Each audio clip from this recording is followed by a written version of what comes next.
सभी को नमस्ते। कृपया बाकी सब मोबाइल अपने कैमरे और आवाज को बंद रखें। दीदी कृपया अपना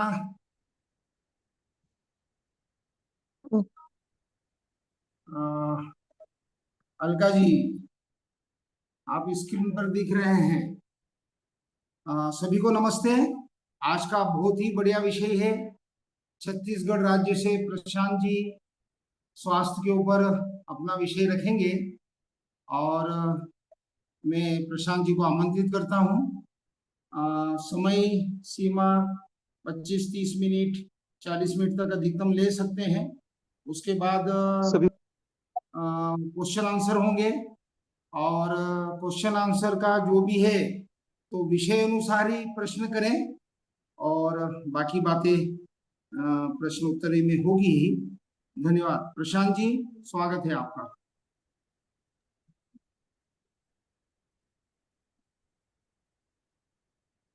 जी, आप सभी को मेरा प्रणाम। अभी मैं बेमेतरा से घर पहुंच रहा हूं, सफर में हूं। मुझे 2 से 3 मिनट लगेगा पहुंचने में। तो पहले जीवन में जो चीज है वो सबसे पहले जरूरी है जीना। बाकी सारी चीजें सेकेंडरी होती है। प्रथम सुख निरोगी काया कहते हैं। और सबसे जरूरी जीना है। जिस तरह से आज की परिस्थिति, आज का परिवेश है, बढ़ते हार्ट अटैक, बढ़ते हुए सडन डेथ, यह गहरी चिंता का विषय है। आजकल जो कहा जा सकता है कि कोरोना काल में जो वैक्सीनेशन हुआ उसका साइड है, विषय है। यह गहरी चिंता का विषय है कि आखिर इतने हार्ट अटैक और सडन डेथ बढ़े कैसे हैं, इसका क्या कारण है और इससे कैसे बचा जा सकता है। इन्हीं विषयों पर आज हम चर्चा करेंगे। तो थोड़ी सी सकते हैं। लगभग अभी 2 मिनट और लगेंगे, शेष 2 मिनट हैं। 2 मिनट में मैं बस पहुंच। तो मुख्य रूप से मानव स्वास्थ्य जो है वह समझ सकते हैं हम कि जो ब्रह्मांड है वही पिंड है। जो ब्रह्मांड में जितने प्रकार के नौ, तो वो हमारे शरीर में भी है। कहते हैं ना कि कभी कभी ग्रह नक्षत्र हमारे शरीर पर पड़ रहा है, ग्रहों की दशा महा रही है, उससे कैसे बचा जा सकता है, कैसे सप्त ऊर्जा रूपी कुंडलिनी शक्तियों को जागृत किया जा सकता है, कैसे क्षितिजल पावक गगन समीरा पंच रूप कैसे सकता से हमारे त्रिश, जिसे हम ब्रह्म विष्णु महेश भी कहते हैं, वात पित्त और कफ, इसको समरखा जा सकता है। और कैसे पूर्णतः परमात्मा की ओम ओमकार को समझा जा सकता है। वास्तविक भवन क्या है, क्योंकि कहते हैं ना, अध्यात्म बिना विज्ञान के अधूरा है और बिना विज्ञान के अध्यात्म अधूरा है। एक दूसरे के सभी पूरक हैं। तो इसी क्रम में हमारी जो चिकित्सा का क्रम है वह आध्यात्मिक चिकित्सा भी कह सकते हैं, इसको प्राकृतिक चिकित्सा भी कह सकते हैं, क्योंकि प्रकृति की असंतुलन से ही ये सब प्रॉब्लम आता है। हमारा पंच तत्व जो है वह दूषित होता है। इससे 3 प्रकार के दोष उत्पन्न होते हैं, जिसको वात पित्त और कफ कहते हैं। तो इन्हीं सब चर्चा करेंगे। अभी जस्ट हम ये पहुंच चुके हैं अपनी जगह पर। अब यहाँ से गाड़ी से उतर के हम घर पे जाते हैं। ठीक है भाई।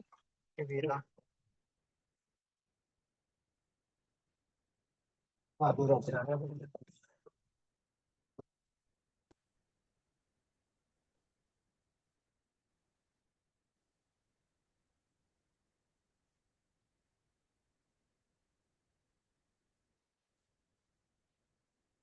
आ जाए दादा।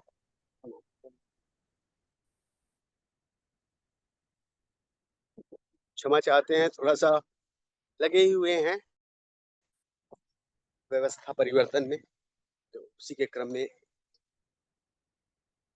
यह हमारा सेंटर है।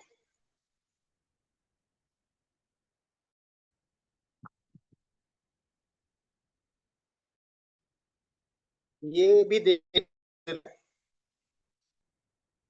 नियमितता और निरंतर भजन उपरांत भोजन। मानव स्वास्थ्य एक सीधी रेखा है।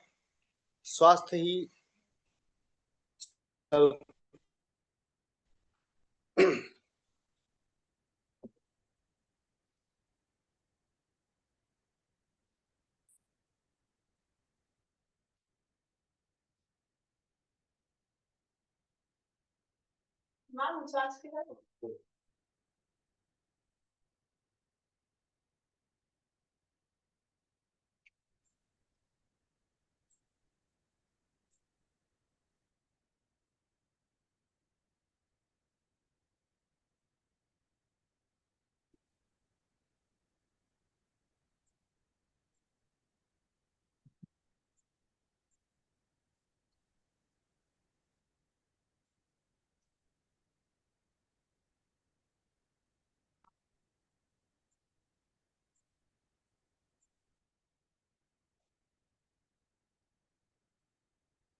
जी, सभी को पुनः प्रणाम।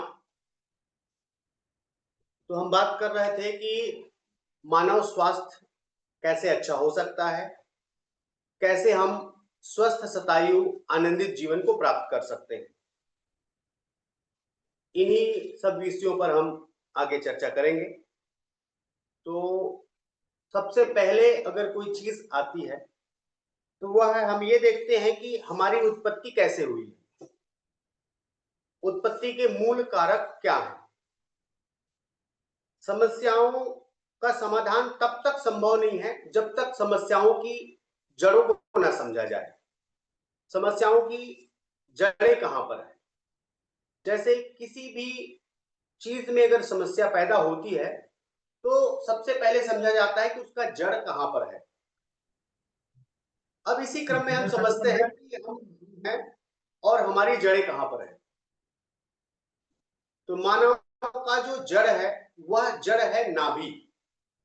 और नाभि जो है वह कौन सा केंद्र है? तो नाभि सूर्य केंद्र है। हमारी संपूर्ण सृष्टि की स्थिति में जो पहला क्रम आता है वह सूर्य। सूर्य से ही उत्पत्ति हुई है पृथ्वी की। और पृथ्वी में जो धीरे धीरे ठंडा होने पर जल आया, जल से जो जलीय जीव पैदा हुआ उसको कहते हैं मछली। तो वह अवतार है पहला, मत्स्य अवतार। मछली के बाद दूसरा अवतार के रूप में आता है जिसको कहते हैं कूर्म, कछुए का अवतार। फिर तीसरा क्रम आता है जिसको कहते हैं वराह, वराह अवतार। वराह मतलब सुअर। फिर नरसिंह अवतार। नरसिंह अवतार के बाद का जो क्रम है उसमें उस पर आता है वामन अवतार, परशुराम अवतार, राम, कृष्ण, फिर बुद्ध। नौवां अवतार के रूप में आता है बुद्ध। 10वां कलयुग में कल्कि का होना है। इस तरह से शास्त्रों में वर्णित। अब इन सब को समझते हुए हम यह देखते हैं कि किस तरह से हमारी संरचना है और इन संरचनाओं में कैसे कमी होती है, कैसे इसको दूर किया जा सकता है। मूल रूप से प्रकृति, पहाड़ों में पौधों को पानी कौन देता है? पहाड़ों में कौन है जो उसको खाद से सिंचित करता है? कैसे जंगली जीव बिना किसी चिकित्सालय के स्वस्थ रहते हैं? कैसे हमारे फोर फादर के रूप में कह सकते हैं, जो हमसे सिमिलर है वह है बंदर। बंदर कौन से हॉस्पिटल में जाते हैं, बंदरों के लिए डायग्नोसिस सिस्टम कौन सा है, इन्हीं सब विषयों को समझना अति आवश्यक है अगर आपको स्वस्थ रहना है। बीमारियां पैदा कहां से होती हैं, बीमारियां किस तरह से पैदा होती हैं और बीमारियों के प्रकार कौन कौन से। हम हमेशा कहते हैं मानव स्वास्थ्य एक सीधी रेखा है, इसको जलेबी ना बनाए। आज का जो विज्ञान है, विज्ञान संगत जो चिकित्सा की बात होती है, वहां पर यह देखा गया है कि विज्ञान ने चिकित्सा में बहुत तरक्की कर लिया। इतना तरक्की किया कि गर्भधारण के पहले महीने से ही हम चिकित्सालय में जाते हैं, टेस्ट शुरू करवाते हैं। 2 से 3 सोनोग्राफी होता है, 2 से 3 सोनोग्राफी के बाद सिजेरियन बेबी पैदा होता है, जो अधिकांशतः प्रीमेच्योर होता है। फिर उसको बेबी केयर में रखा जाता है। पूरी जिंदगी दवाओं पर निर्भरता रहती है। पूरी जिंदगी दवा लेने के बाद अंत जो होता है वह वेंटिलेटर पर होता है। यह आधुनिक चिकित्सा का सिस्टम है। पुरातन चिकित्सा पद्धति जो थी वह था घर पर ही नॉर्मल वे पे बिना पढ़ी लिखी एक दाई होती थी, जिसके द्वारा डिलीवरी होता था, एक स्वस्थ बच्चा पैदा होता था। वह बच्चा पूरी जिंदगी बिना दवाई के रहता था। उम्र लगभग 100 और 120-125 वर्ष तक होती थी। अंत में मृत्यु जो होता था, हमारे संस्कारों के हिसाब से सारे संस्कार को पूर्ण करते हुए अंत में एक सुखद मृत्यु के तौर पे होता था। जो सारा सिस्टम आज वेंटिलेटर, सिजेरियन बेबी केयर से लेके वेंटिलेटर तक सिमट चुका है।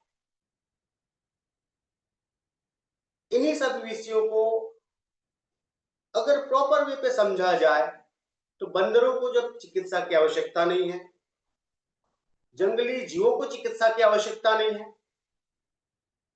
पहाड़ पे रहने वाले जीव जंतु ही नहीं, पेड़ पौधों की भी किसी भी तरह की खाद पानी रसायन की आवश्यकता नहीं होती है, तो सिर्फ हमें ऐसी आवश्यकता क्यों पड़ रही है? यह मुख्य चीज है। अगर जो ब्रह्मांड है वही पिंड है, तो हमें आचरण कैसे करना चाहिए?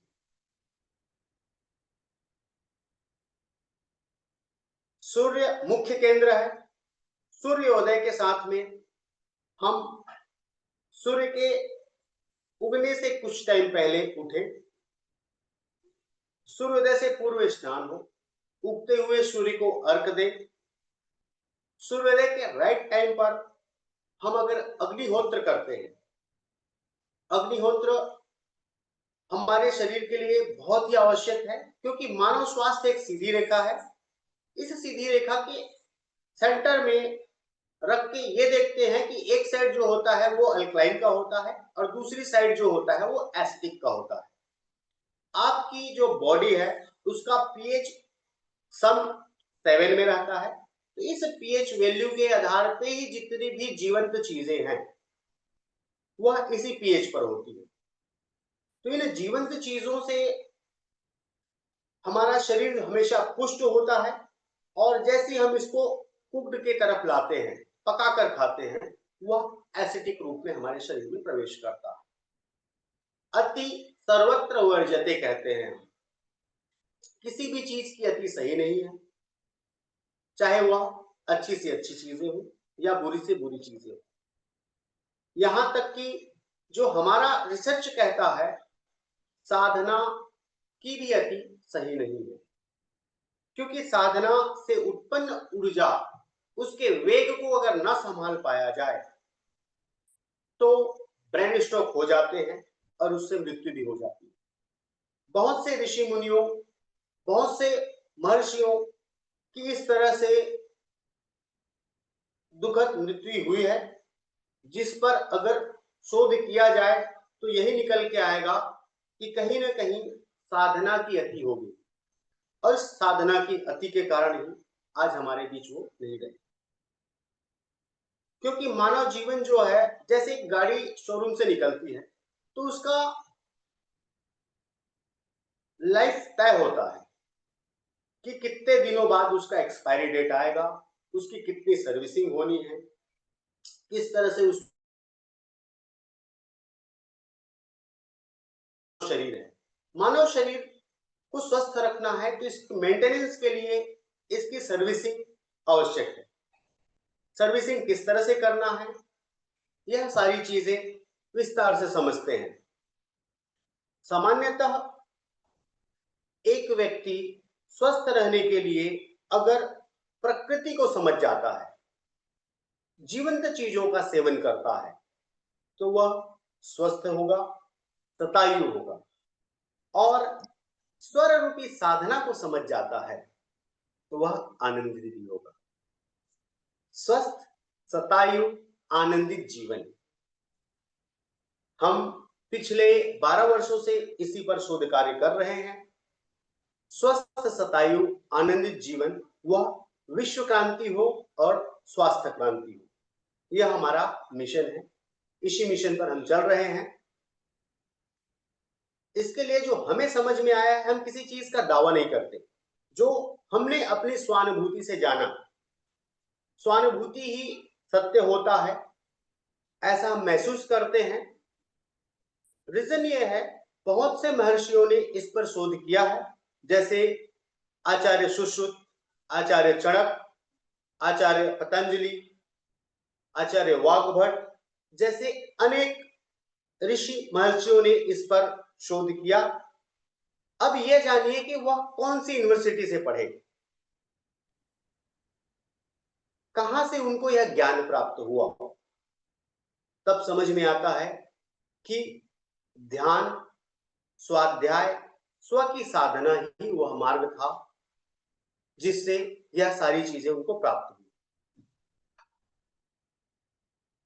तो स्वाध्याय वह क्रम है जो आपको संतुलित करने में बहुत हद तक सहायक होता है।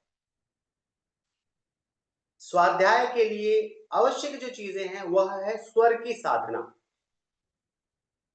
72,000 प्लस नाड़ी तंत्रों में मुख्य रूप से 3 नाड़ियां होती है, इड़ा, पिंगला और सुषुम्ना, जिसको हम चंद्र स्वर और सूर्य स्वर भी कहते हैं। बाई नाक से आप श्वास ले रहे हैं, यह आपका चंद्र स्वर है। दाई नाक सूर्य स्वर है, और सेंटर में जो होता है, जिसको हम बाईपास भी कहते हैं, यह सुषुम्ना है।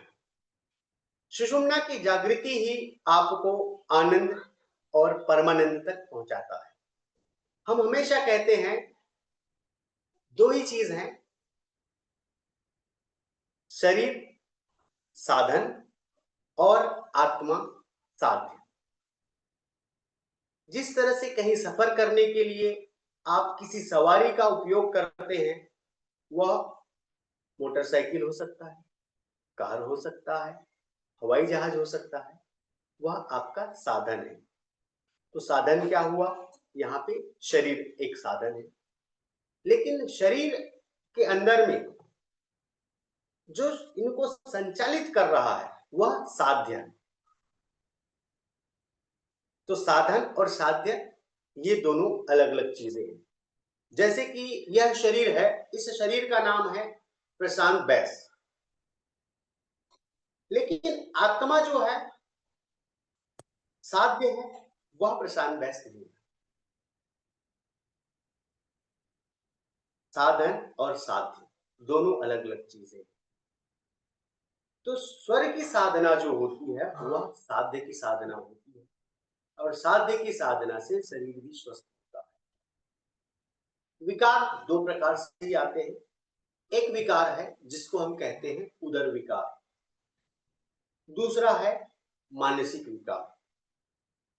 तो मानसिक विकारों को दूर करने के लिए साधना आवश्यक है, स्वर की साधना आवश्यक है।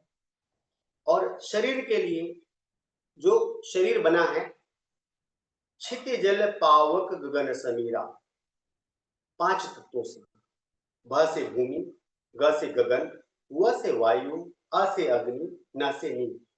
अगर सबको ऐड कर दिया जाए तो भ, ग, व और मात्रा अ, आ और न, यह 5 तत्व हुए भगवान।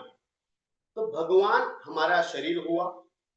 शरीर रूपी भगवान में श्वास रूपी परमात्मा का वास। इस शरीर रूपी पंचतत्व रूपी भगवान में परमात्मा रूपी आत्मा का वास है। इन्हीं चीजों को अगर सही ढंग से समझ लिया जाए, सही ढंग से साध लिया जाए, तो हमें नहीं लगता है कि आपको पूरी जिंदगी में किसी भी प्रकार की दवाओं की आवश्यकता होगी। हम अंग्रेजी चिकित्सा की बात नहीं कर रहे हैं, हम तो यहां तक कि कहते हैं आपको आयुर्वेद की, नेचुरोपैथ की, होम्योपैथ की, किसी भी प्रकार की चिकित्सा की आवश्यकता नहीं है, अगर आप इसको सही से समझ लें। दूसरी चीज, हम हमेशा कहते हैं हम अमीरों के चिकित्सक हैं, गरीबों के नहीं। अमीरी से हमारा तात्पर्य है वह है सीधा सीधा समय का। जिसके पास अपने लिए 1 घंटे का समय नहीं है वह अमीर नहीं है, वह गरीब है। जिसके पास अपने लिए 1 घंटे का समय है वही वास्तविक में अमीर है। प्रथम सुख निरोगी काया, यह यूं ही नहीं कहा गया है। निरोगी काया रखने के लिए स्वर साधना, सप्त ऊर्जा चक्रों की जागृति, पंच तत्वों का बैलेंस और इन सब के माध्यम से त्रिशक्तियों का पुष्ट होना, जिसको वात पित्त कफ कहते हैं, यह अति आवश्यक है। इन सब को पुष्ट करने के लिए हमारा जो आचरण है वह जैविक घड़ी के अनुरूप होनी चाहिए। जैविक घड़ी के अनुरूप हमारा जीवन शैली होगा, तब हम स्वस्थ रहेंगे। दिशा काल परिस्थिति अनुरूप भोजन, दिशा काल परिस्थिति अनुरूप हमारा खान पान और पहनावा, सब कुछ उस तरह से हो तो हम स्वस्थ शतायु आनंदित जीवन प्राप्त करेंगे।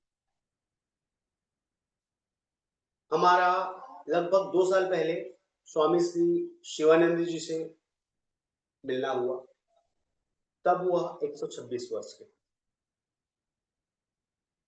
उनसे जब बातचीत हुई तो सार निकल के आया कि 126 वर्ष की आयु में जो नियमित नियमतः निरंतर में चल रहा है वह उनका साधना का क्रम।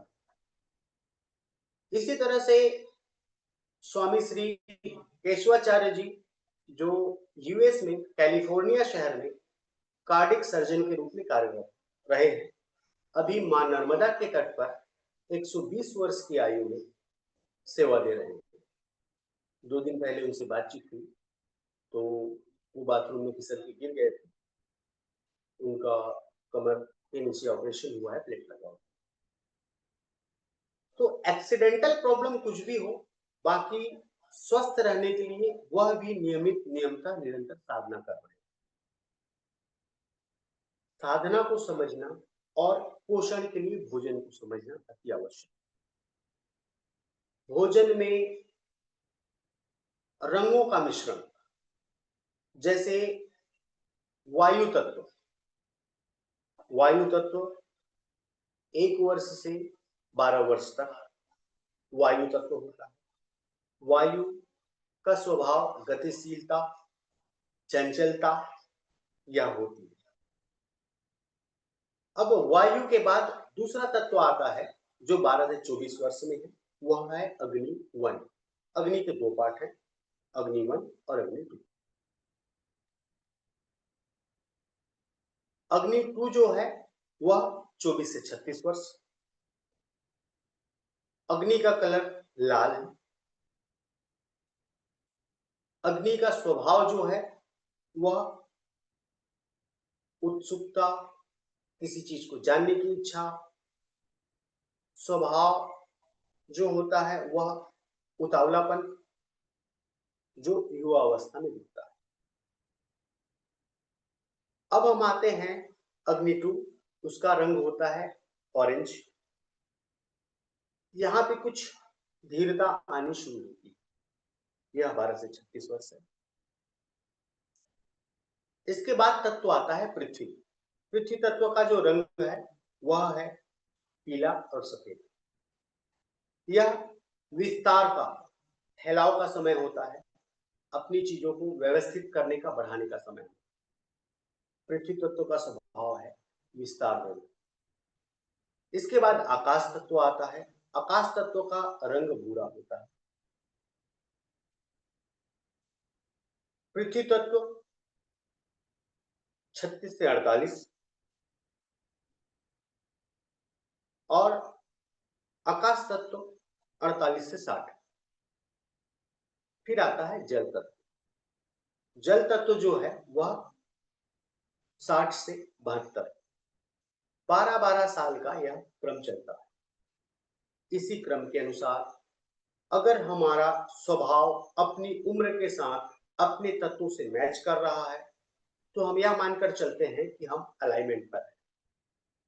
लेकिन कभी हमारा स्वभाव परिवर्तित होता है तो उन स्वभावों को देखते हुए यह समझा जा सकता है कि कौन सा तत्व कैसे अनबैलेंस हुआ है। कोई व्यक्ति 72 की उम्र में भी पहले पायदान पर, 0 से 12 वर्ष के पायदान पर, मतलब वायु तत्व में रह सकता है। अगर 72 वर्ष का कोई व्यक्ति है, उसमें चंचलता है, उसमें जिज्ञासा है, तो यह समझ लीजिए कि उनका वायु तत्व प्रबल है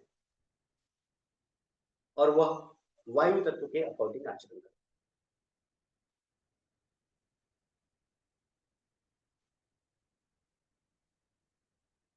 इन चीजों को कंप्लीट बैलेंस करने के लिए आपका डाइट सिस्टम, सूर्य के साथ जगे, सूर्य के साथ भोजन हो और सूर्यास्त तक आपका भोजन कंप्लीट हो जाए।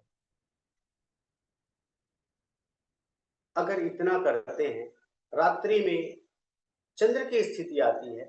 चंद्र की स्थिति में भी दो पार्ट होते हैं। एक होता है कृष्ण पक्ष, दूसरा होता है शुक्ल पक्ष। कृष्ण पक्ष और शुक्ल पक्ष दोनों में एक कॉमन चीज होता है जिसको हम एकादशी कहते हैं। 10वीं तिथि के बाद 11वीं तिथि एकादश। एकादश में उपवास का जो सिस्टम है वह यूं ही नहीं है, यह साइंटिफिक है। क्योंकि आप जैसे समुद्र को देखेंगे, नदियों को देखेंगे, तो आपको समझ में आ जाएगा कि अमावस्या और पूर्णिमा यह दोनों में उथल पुथल होता है। इन उथल पुथल से बचने के लिए एकादशी से हमको प्रिपरेशन करना चाहिए। एकादशी से अमावस्या के बीच में ही रोग पैदा होते हैं। एकादशी से पूर्णिमा के बीच में ही आपकी प्रतिरोधक क्षमता बढ़ाने का क्रम हो सकता है।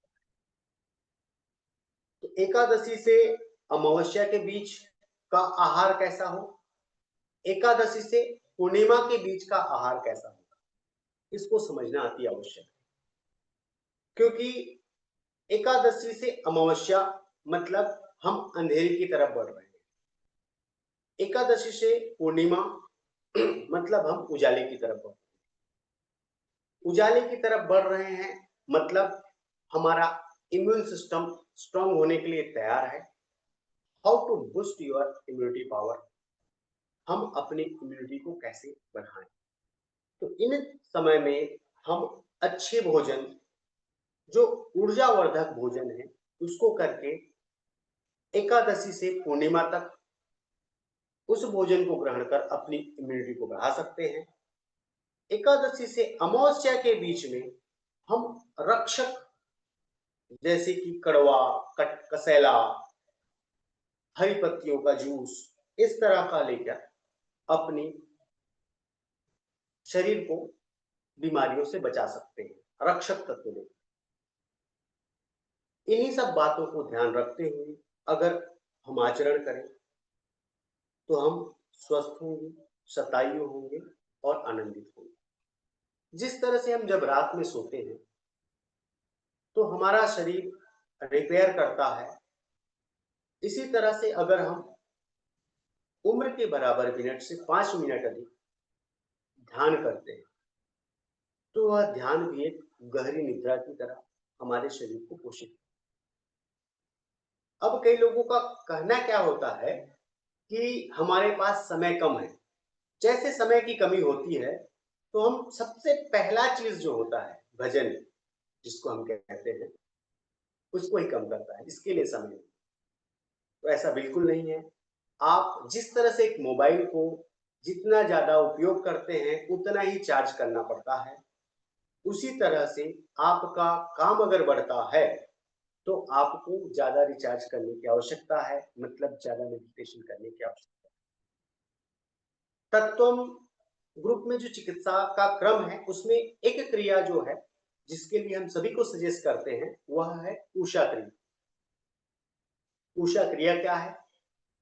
उषा क्रिया सुबह सूर्योदय के समय पर की जाने वाली क्रिया को ही हम उषा क्रिया कहते हैं। उषा का मतलब ही होता है सूर्य का उदय।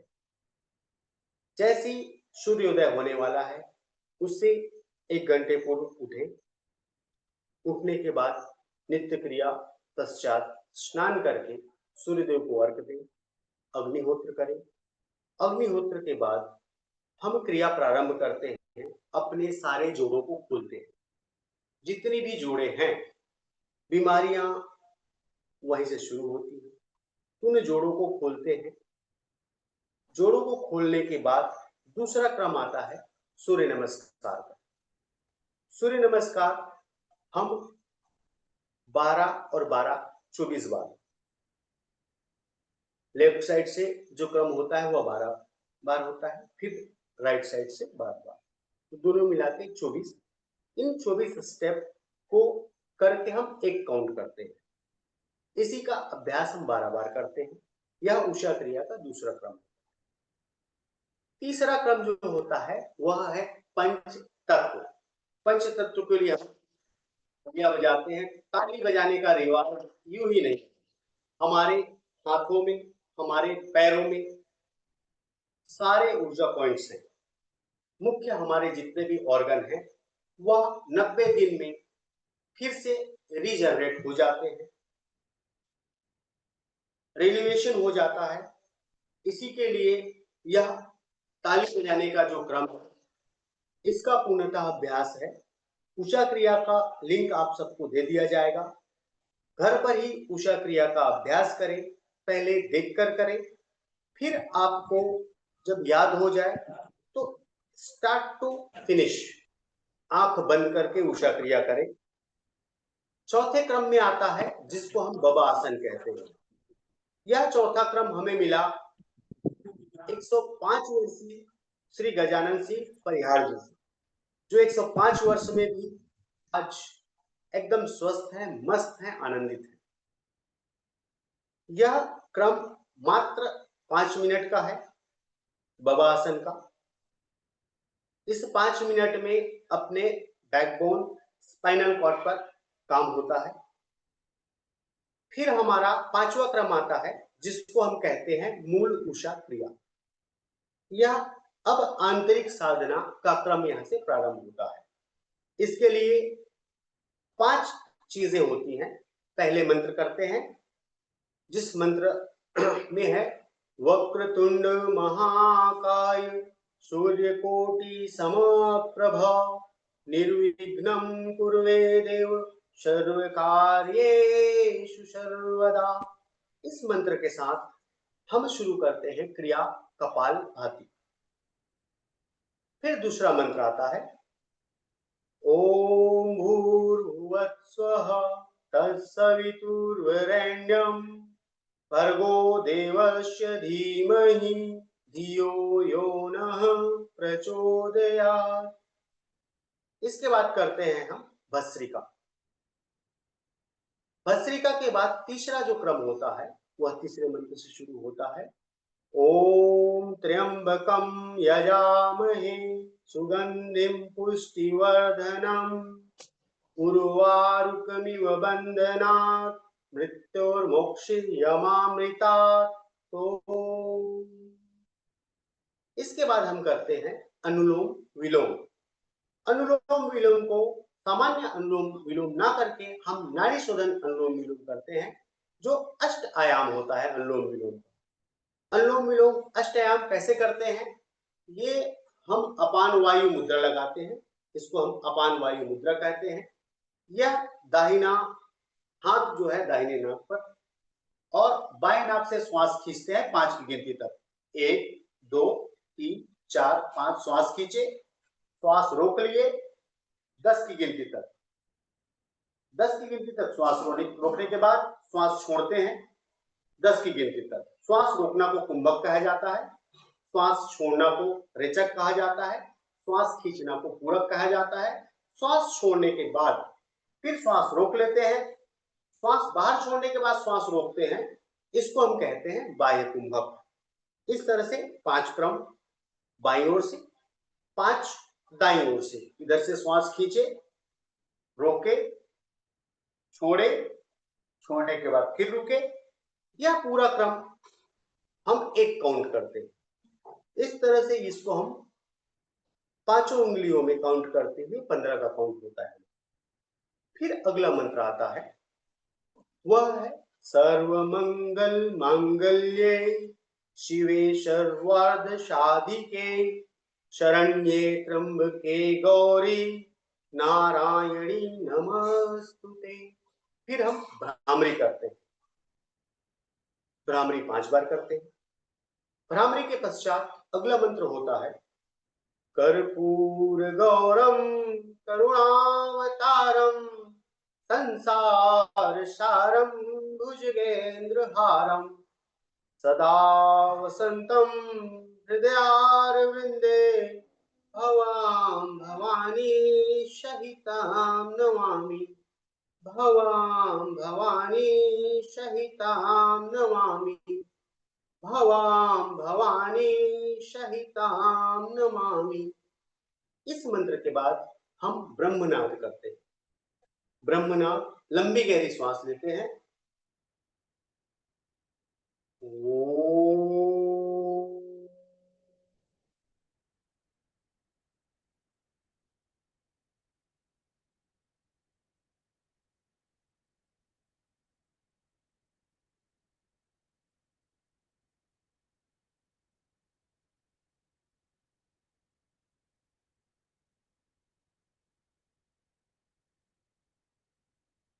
इस तरह से इस क्रिया को हम 5 बार करते हैं। यह बेसिकली प्राणवायु और अपान वायु का संतुलन। अपान वायु मतलब जितनी भी अपने अंदर गंदगी है वह बाहर होना, और ऊर्जा को भरना यह प्राणवायु। तो प्राणवायु और अपान वायु पर ध्यान केंद्रित करना। इसके बाद 5 बार के बाद हम पूरी तरह से तैयार हो जाते हैं मेडिटेशन के, और रीढ़ की हड्डी सीधी करके, हाथों को क्रॉस करके, पैरों में आसन लगाते हैं हम, या तो सुखासन हो, जो कोई अर्ध पद्मासन लगा सकता हो अर्ध पद्मासन लगा ले, जो अर्ध पद्मासन से भी आगे जा सकता हो वह पूर्ण पद्मासन लगा ले, और पूर्ण पद्मासन के साथ शांति से बैठ जाए। मन में जो भी विचार आ रहा है आने दे और जाने दे। विचार आने दे, जाने दे। बहुत से विचार उमड़ते हैं, उन विचारों को रोके ना और उनके साथ बहने का प्रयत्न भी ना करें। विचार आना और जाना क्रम चलते रहता है। धीरे धीरे नियमित नियमता और निरंतर करने पर आप एक दिन विचार शून्य हो जाते हैं। जैसे विचार शून्य होते हैं, शून्यता ही परमात्मा का परिचायक है, शून्यता ही आपको परमानंद देता है। जैसी अंदर खाली होता है उसको भरने के लिए अच्छे विचार, अच्छी ऊर्जा, अच्छी एनर्जी का प्रवेश होता है और वह आपको स्वस्थ, सताई, आनंदित जीवन के मार्ग में आगे लेके जाता है। उम्र से 5 मिनट अधिक तक यह क्रिया करनी चाहिए। यह क्रिया करने के पश्चात हम 5 चौपाई के साथ में आगे पूर्णाहुति की ओर बढ़ते हैं। वह है जो सुमिरत सिद्धि होई, गणनायक करिवर बदन, करऊं अनुग्रह सोई, बुद्धि राशि शुभ गुण सदन। जो भी इस क्रिया को नियमितता निरंतर करता है उसको सारी सिद्धियां प्राप्त होती है साक्षात गणेश जी की कृपा से। क्या क्या हो सकता है? मूक होई वाचाल, पंगु चढ़े गिरिवर गहन, जासु कृपा सुदयाल, द्रवऊ सकल कलिमल दहन। पंगु पहाड़ चढ़ सकता है, गूंगा बोल सकता है, यह दम है इस क्रिया में। मतलब शरीर की सारी व्याधियां समाप्त हो जाती है, आप तरोताजा होते हैं और आप 80 ही नहीं 100 साल की आयु में भी एक बच्चे की तरह होते हैं। आपका शरीर ऊर्जावान, स्फूर्तिवान होता है। यह सब होगा कैसे? इस पर आगे आते हैं। नील सरोरुह श्याम, तरुण अरुण बारिज नयन, करऊं सो मम उर्धाम, सदा क्षीर सागर शयन। हे नीले सागर में रहने वाले परमपिता परमात्मा, नीले सागर का तात्पर्य है आपके शरीर में 70% जल है, तो यह जल को ही हम कहते हैं नील सागर। और परमात्मा का वास जो है वह हृदय में होता है।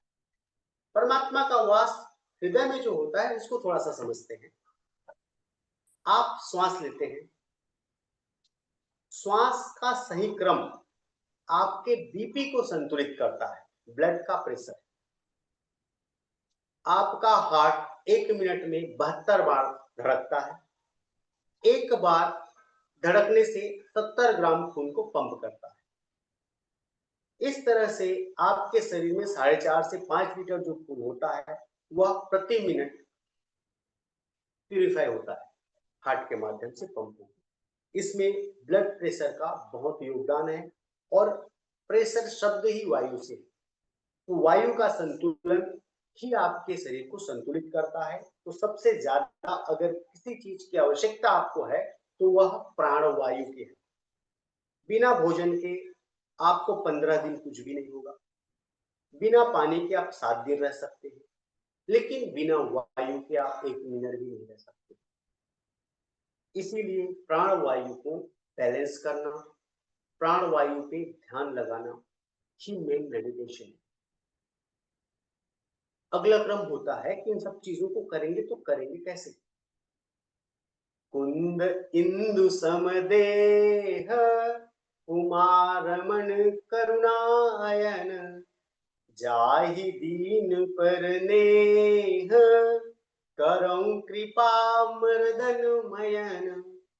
अगर सोना तपता है तो कुंदन भी, तो आप अपने देह को कुंदन बनाना चाहते हैं, इंदु मतलब चंद्रमा के समान चमकना चाहते हैं, तो आपको कहीं ना कहीं किसी न किसी तरह से मर्दन की आवश्यकता है। मर्दन मतलब गोटाई पिटाई। तो अपने शरीर का नियमित नियम का मर्दन करिए और अपने आप को कुंदन सा चमकाइए। यह सारी चीजें होंगी। बंदं गुरुपद कंज, कृपा सिंधु नर रूप हरि, महामोहतम पुंज, जासु वचन रवि करनि करा।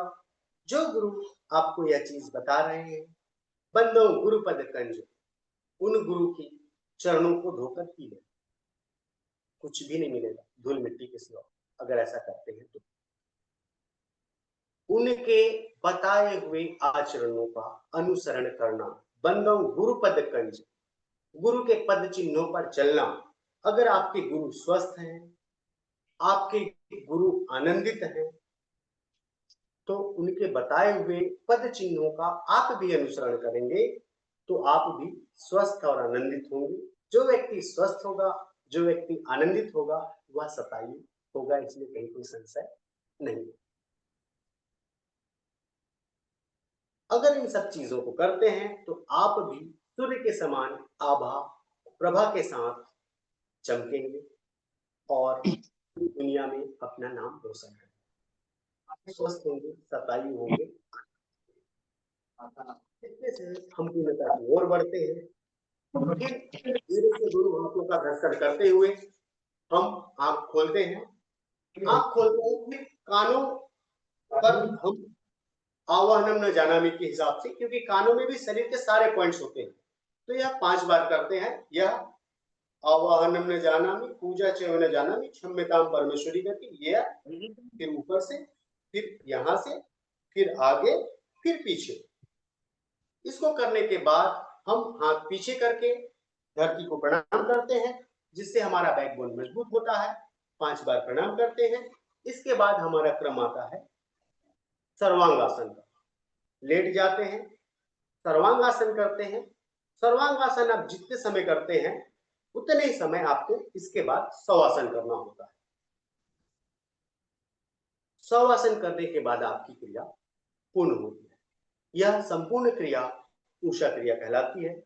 इस उषा क्रिया को हम सुबह सूर्योदय पर करते हैं। जिस दिन सुबह सूर्योदय पर नहीं कर पाए, शाम को सूर्यास्त के समय पर भी करने से वही लाभ मिलता है। अगर किसी कारणवश हम सुबह सूर्योदय या शाम सूर्यास्त में नहीं कर पाए तो बीच में भी कभी कर सकते हैं, क्योंकि एक कहावत है, something is better than nothing. कुछ ना करने से बेहतर है जब जागे तभी सवेरा। जब जाग रहे हैं तब मंगल हवन कर ले पंचाहुति का, और उससे तैयार भस्म का प्रॉपर उपयोग करें। इस तरह से अगर करते हैं तो आप स्वस्थ शतायु आनंदित जीवन को प्राप्त करेंगे।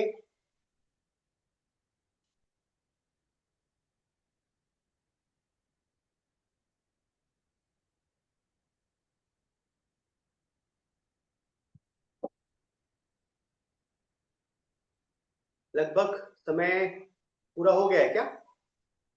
हाँ जी। हाँ दादा, समय हो गया पूरा। प्रशांत जी बहुत बहुत धन्यवाद। जी जी जी, प्रणाम प्रणाम दादा, प्रणाम। आपका जो तालमेल था, जो क्रम था, वो जी सबको मंत्र मुग्ध कर दिया, नंबर एक चीज। और इसमें 3 सुधार की मैं आपसे विनती करता हूँ। जी दादा। प्रथम सुधार, गणेश वंदना में हम सर्व कार्य की जगह पर शुभ कार्य, सर्व कार्यों में हमारे कुछ गलत विचार भी आ सकते हैं, मोटा मोटा ये मेरा सोच है। तो सर्व की जगह शुभ शुभ कर लीजिए, नंबर 1 बिंदु। और जो वो प्राणायाम का आपने 1:2:2 बताया, तो 1:2:4 रेशो है। और तीसरा महत्वपूर्ण बिंदु है, सर्वांग आसन के बाद में भुजंग आसन आप जरूर करें। सर्वांग आसन के बाद में जितना देर हमने सर्वांग आसन किया है उतना ही देर आपको भुजंग आसन करना है। यह मेरा विनती है आपसे। अब किसी बिंदु के प्रश्न है तो वो प्रश्न कर सकते हैं। अभी मैं विजय दास जी से विनती करूंगा, क्योंकि उन्होंने बीच में सहयोग किया। तो अजय दास जी यदि कुछ पूछना चाहते हैं, बोलना चाहते हैं, दादा अजय दास जी। अन्य कोई बंधु?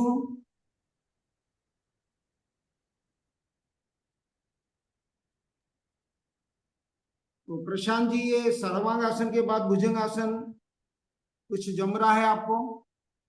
दादा, भुजंग आसन जो है, हम सूर्य नमस्कार में भुजंग आसन होता है, तो भुजंगासन जो हम्म, होता है, सूर्य नमस्कार जब हम 12 बार करते हैं तो 24 बार हमारा भुजंगासन हो जाता है उसमें, बिल्कुल बराबर।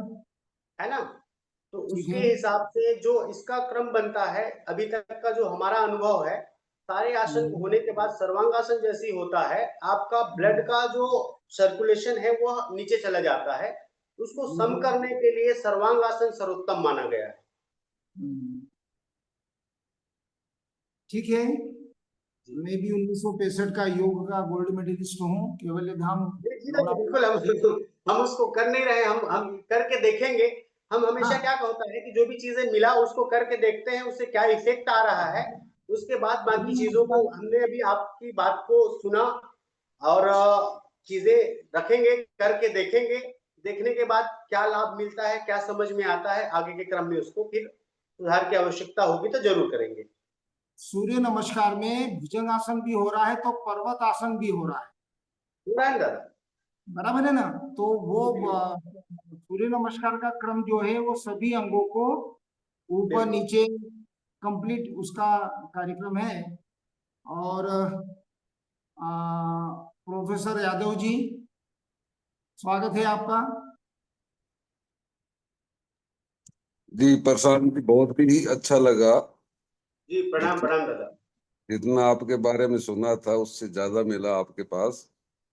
लेकिन एक तो मेरा ये अनुभव था कि बाकी चीजें जैसे हम इसमें करते हैं तो आपको सुनने का देखने का तो अवसर मिला, लेकिन ये स्पर्श जब तक नहीं होगा, कोई ऐसा आप लोग कोई रेगुलर भी कोई कैंप लगाते हैं जिसमें साथ बैठ के कुछ दिन जीवन को बदला जाए।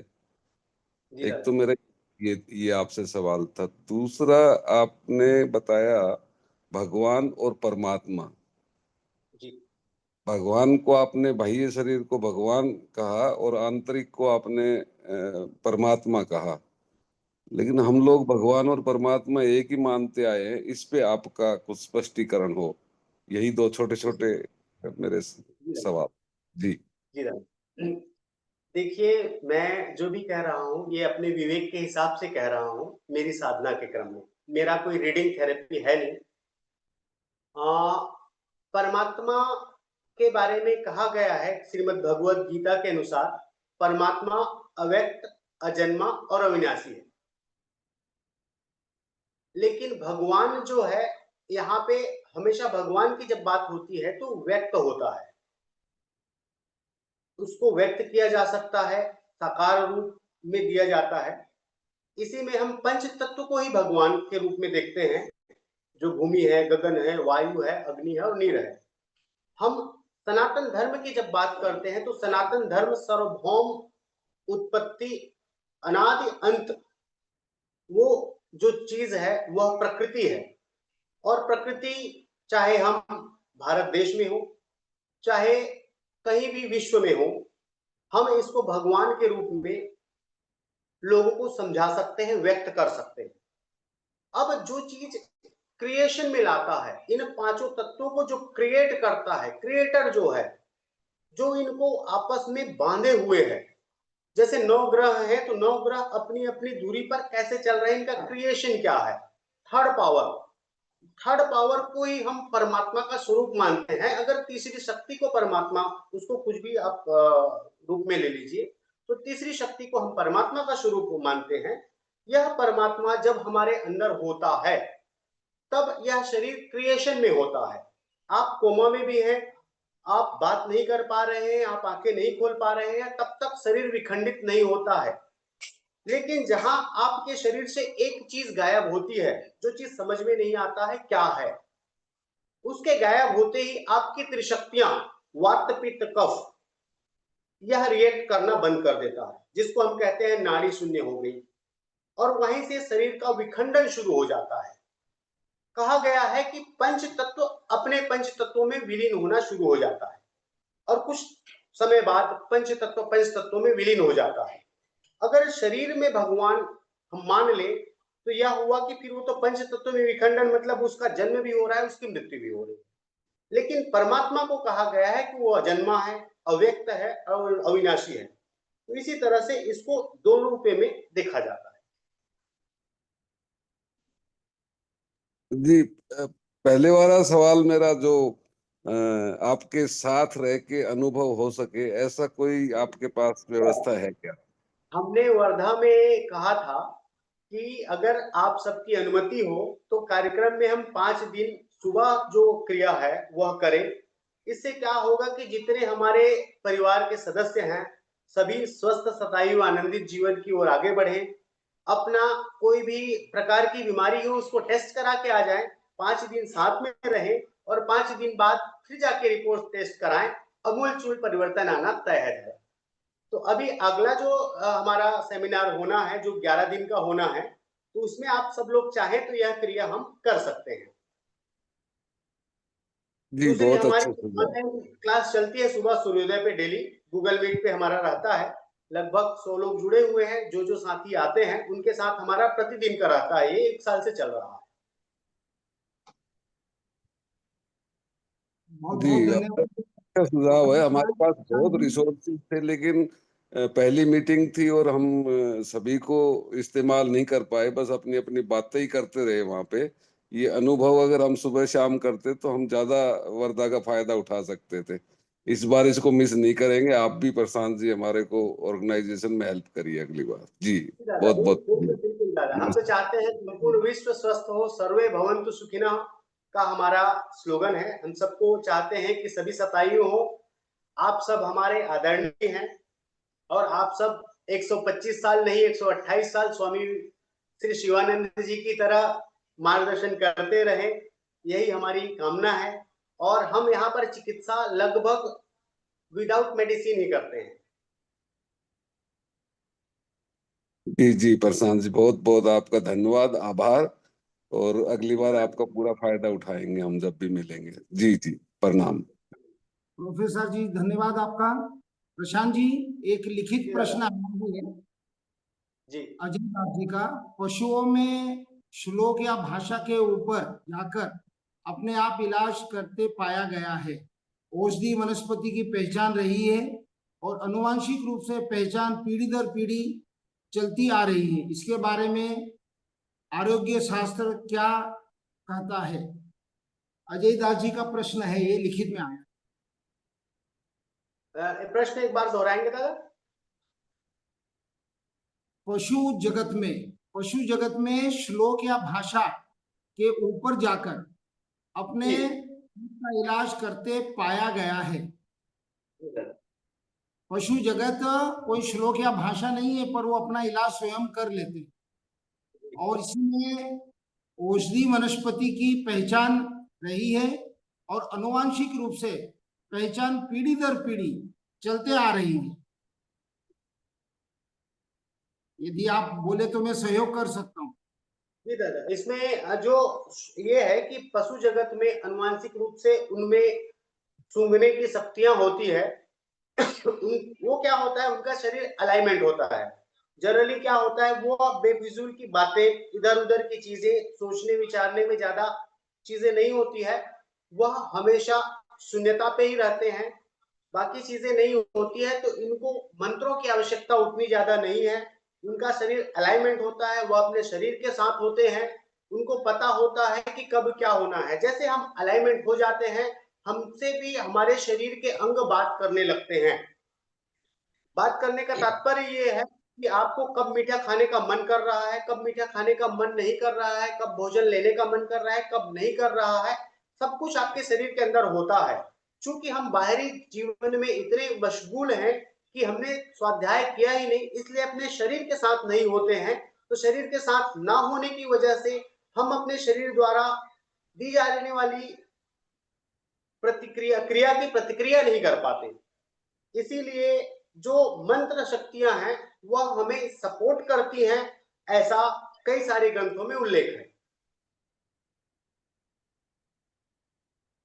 कोई अगर मंत्र ना यूज करना चाहे तो अपने हिसाब से मंत्र यूज कर सकते हैं, उनको भी लाभ मिलना तय है।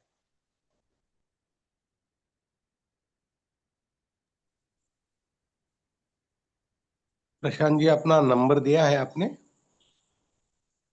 जी दादा, नंबर वैसे तो है, बाकी मेरा जो है वह है 9131 3334।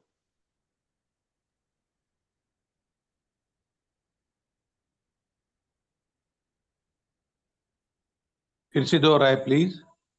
9131033364। ट्रिपल थ्री के बाद 64। Thank you.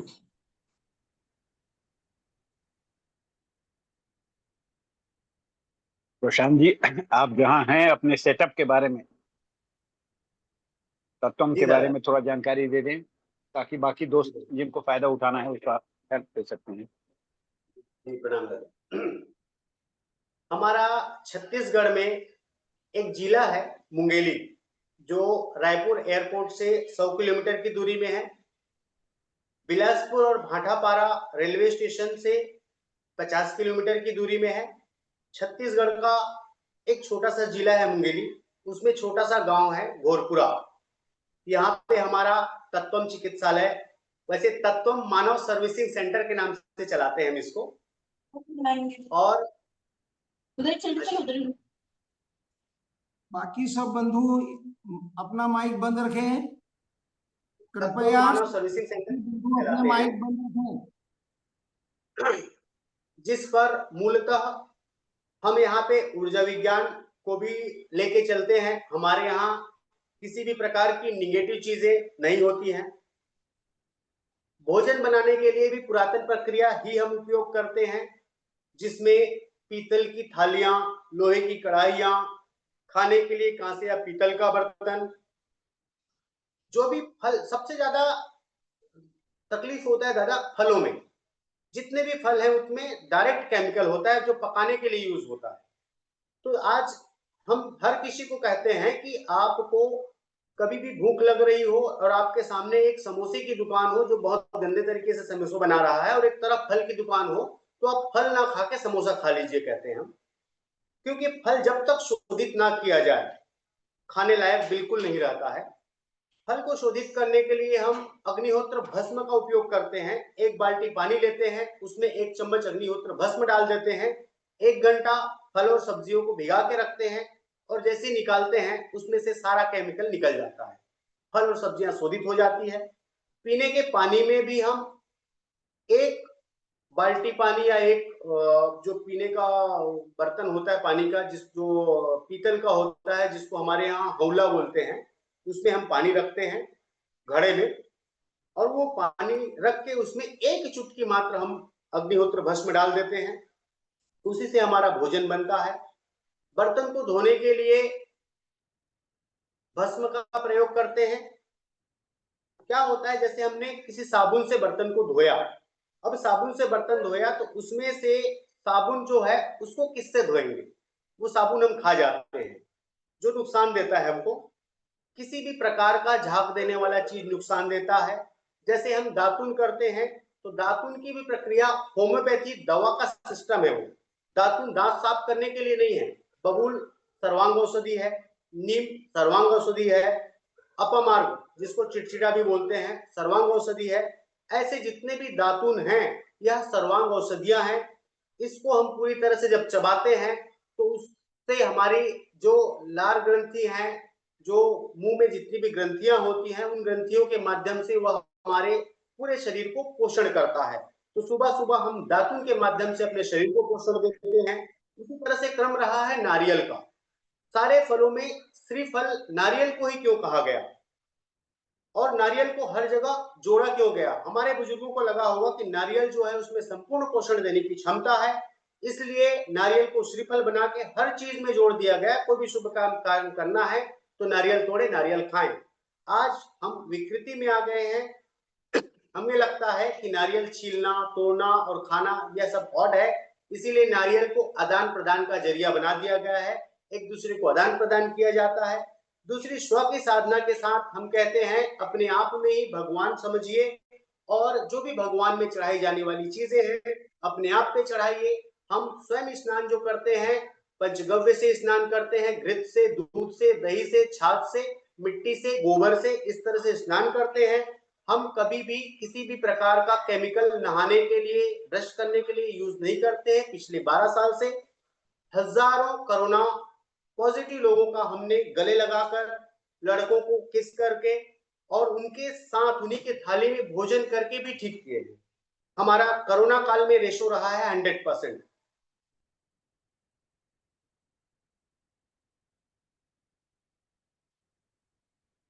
जी दादा।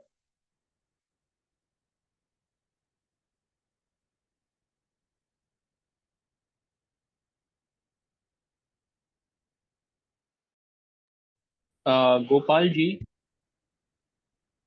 गोपाल प्रसाद जी।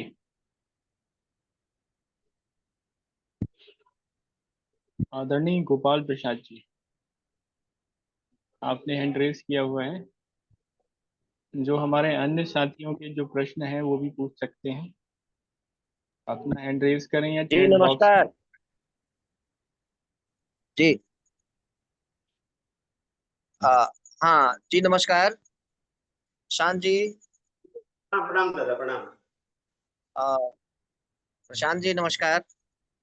दादा प्रणाम। ये मेरा सौभाग्य है कि प्रशांत जी हमारी महाराष्ट्र की यात्रा पर हमारे सहभागी रहे थे और उनको भी हमें जानने और समझने का अवसर प्राप्त हुआ। उनके कंसेप्ट को, उनके विजन को, उनके मिशन को मैं बहुत बारीकी से मैंने अध्ययन किया है। और सहकारिता से समृद्धि जो हमारी आगामी पुस्तक है, उस पुस्तक में मैं उनके कृतित्व और व्यक्तित्व के बारे में भी उल्लेख करूंगा। ये तो एक बात हुई। उनका जो मिशन और विजन है वो बिल्कुल स्पष्ट है कि स्वस्थ शरीर में ही स्वस्थ मस्तिष्क का निवास होता है। जब मानव स्वस्थ नहीं होगा तो बाकी तो सारी स्वास्थ्य की बातें तो बेमानी है। तो ऐसी स्थिति में मैं जो समझ पाया हूँ, जो उनके साथ हमें भी अपना ज्ञान वर्धन करने का मौका मिला महाराष्ट्र में अध्ययन यात्रा में, और बाकी तो सैकड़ों लोगों की जो जमघट लगी थी, उसका जो समुद्र मंथन हुआ, वे जब वैचारिक मंथन हुआ वर्धा में, तो उनमें तो जो कुछ ऊर्जा निकली निकली, और उससे भी ज्यादा ऊर्जा हमें तो अपनी अध्ययन यात्रा के दौरान मिला। और सबसे बड़ी बात, उस अध्ययन यात्रा के दौरान प्रसाद जी के साथ जो हमें क्षण मिले और उनसे जो हमने वैचारिक जो डिस्कोर्स किया, उससे हमने काफी कुछ अनुभव प्राप्त किए। मैं समझता हूँ कि आज उस अनुभव का मैं फिर पुनः, हमारे लिए तो रिपीट हो रहा है, बाकी अन्य के लिए तो नया होगा, लेकिन हमारे लिए तो रिपीट हो रहा है। मैंने उनको बहुत नजदीकी से अध्ययन किया है। अब मैं मात्र इतना ही कहना चाहता हूँ, मैं उनके सारे प्रयोग और सारा जो चल रहा है कार्य करने का, जो उनका अपना एक अलग शैली है, तो ये शैली अनूठा है। और इस अनूठे शैली की आज मार्केट में जरूरत है, रिक्वायरमेंट है।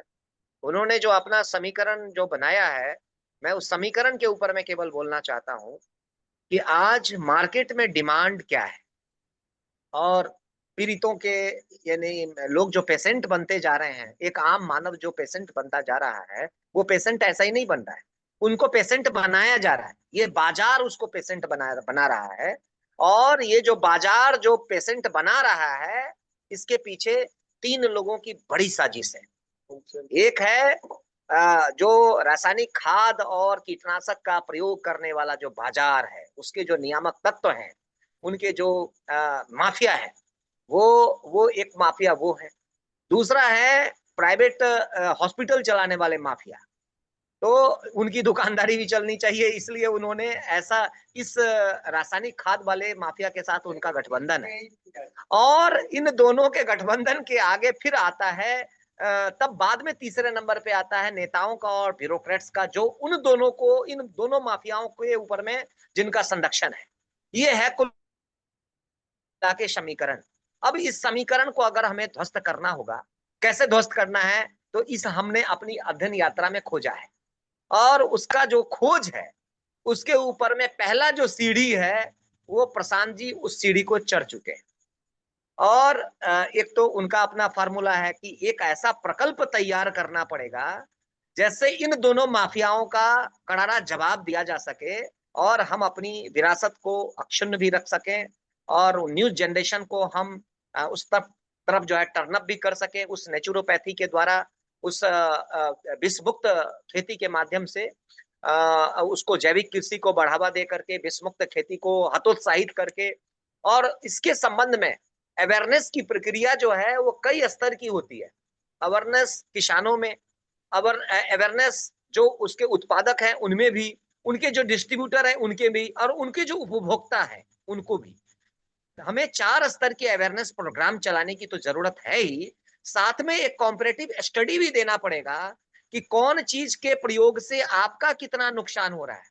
जरूरत इस बात की है कि आप बीमार हो जाते हैं और इलाज करवाते हैं और अपना सर्वस्व न्यौछावर जीवन भर की कमाई अर्पित कर देते हैं, इन माफियाओं के चरणों में आप डाल देते हैं।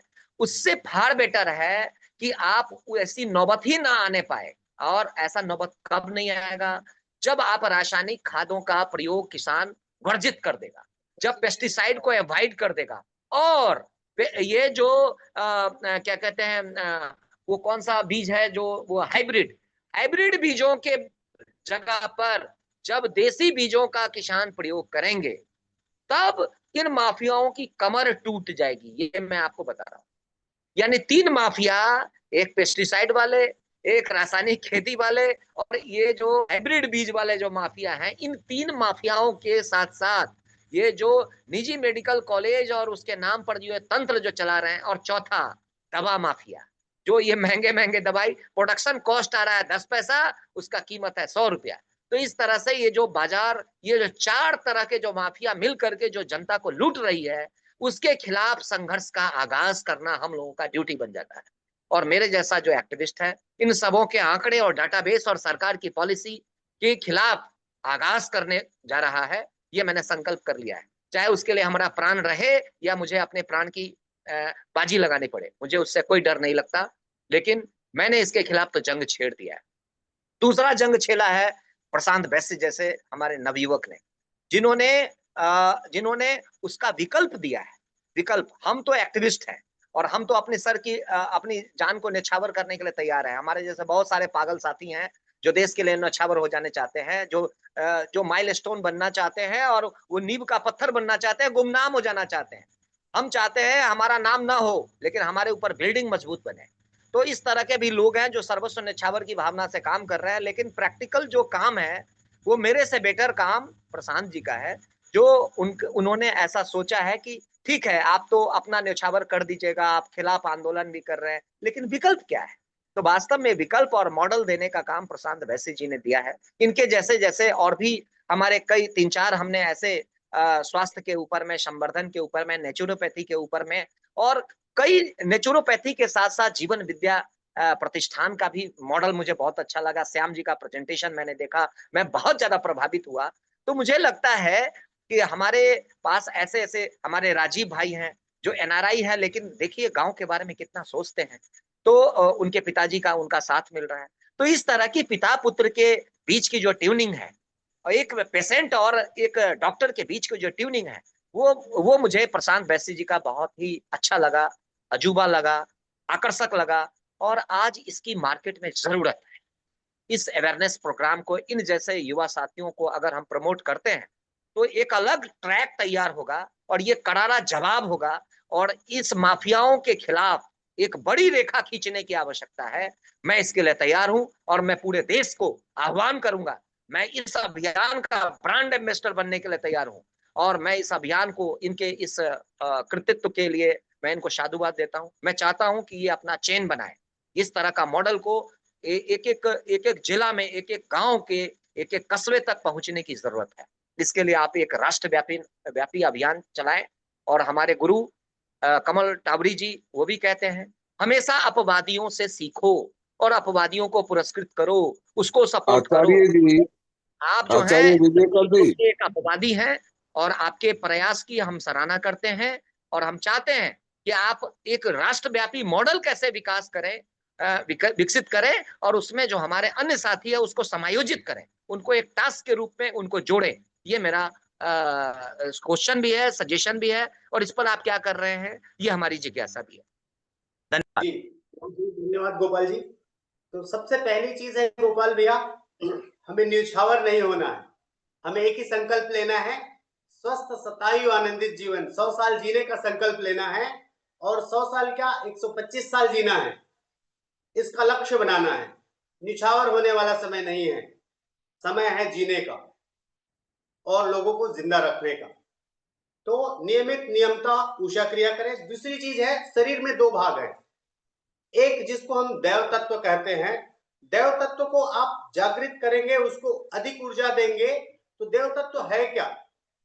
कहीं भी बुराई देखना ही नहीं हमको, हमको अपनी लाइन को ऊपर लेके जाना है, बुराइयां खुद ब खुद चली जाएंगी। हमको शुरुआत करने है अपने आप से। कभी भी उंगली उठाते हैं हम, तो उंगलियां दूसरों के ऊपर उठाते हैं तो 3 उंगलियां हमारी तरफ इशारा करती हैं। हमको कमी नहीं देखना है। हम बार बार कहते हैं कोई हमारी बुराई करता हो, कोई हमसे झगड़ा करता हो, कोई अन्य तरह से गड़बड़ कर रहा हो, मतलब वह मानसिक बीमार है, वह दैत्य प्रवृत्ति की ओर आगे बढ़ रहा है। तो आपकी प्रवृत्ति जो है वह हमेशा पॉजिटिव होनी चाहिए, ऑलवेज बी पॉजिटिव।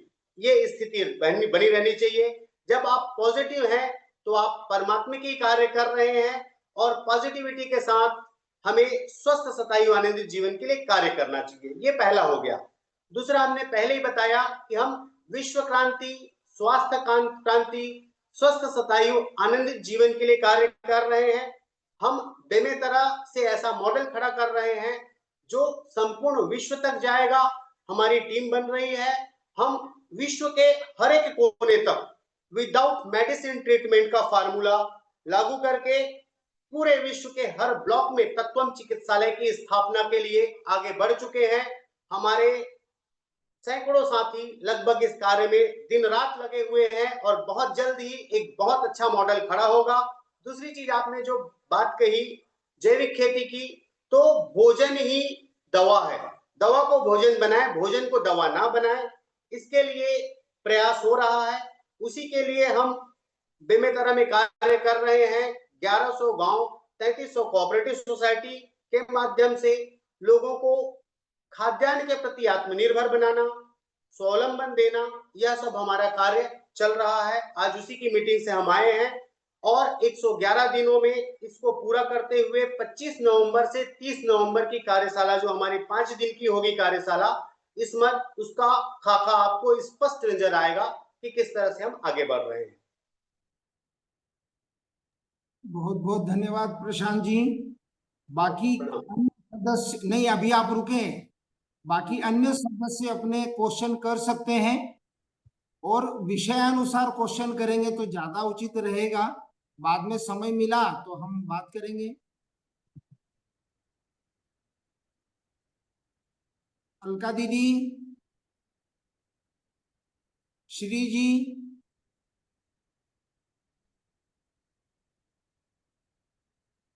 अन्य कोई सदस्य? प्रशांत जी, आप अपना कृषि का भी अनुभव दे सकते हैं, क्योंकि मैं आपको कृषि कार्य करते हुए देखा है। तो आप अपना कृषि का अनुभव भी दें, और भी आपका जो है विषय, इसी विषय को आप आगे बढ़ा लीजिए। अभी आपके पास 5-7 मिनट है, अपना विषय बढ़ा लीजिए आप।